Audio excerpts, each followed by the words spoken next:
Whatever you do, you need to hone your craft. You know, if it's singing, if it's being a makeup artist, if it's being, my son wants to be a pro, soccer player. He's only 11. I say, well, you need to be good at it. Like, you're looking at those people on TV, you want to be like them. They worked hard at that. I work hard at what I do. I didn't just wake up one day and start interviewing people. And I feel like that's very much your story as well. Like, everything has led you to where you are now because you honed in on every little bit, all the bits and pieces that you needed to do to get you to where you are. Yeah, and I think I'll add to that, I followed my heart. I really followed, like, do I like that? Do I think I could be good at that? Because the outside world was telling me to quit school, stop playing volleyball. What was the future in that? Get to New York, make money when you can. And I thought, I don't know, though.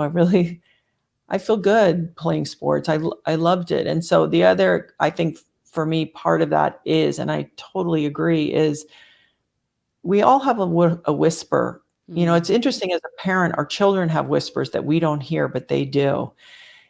It's like, how do you trust the whisper, but be willing? Like, it's not like, oh, it's going to be easy. It just means,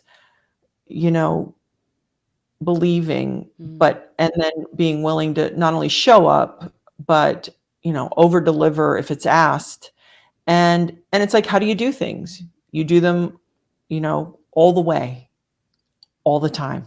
And I think when we do that, we can go places, and it may not be the places that we charted out or planned on, but it could possibly be even better. Yeah, I totally agree with you.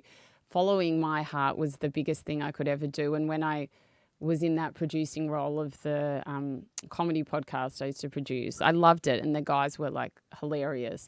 But I knew that there was something in me that wanted to do my own thing. And as soon as I started doing that, it just, everything changed. And again, when you're of service to and you're able to help others in whatever you do, you just see that there's so much that fills your heart, and getting up in the morning is easy when you're doing something that you are inspired by, and to what you'll say, you're following your heart, you're living your purpose. I mean, funnily enough, both of you and I have interviewed Arthur Brooks. I mean, he says that is like one of the key things to happiness, and I can absolutely attest to that. Yeah, it's so good.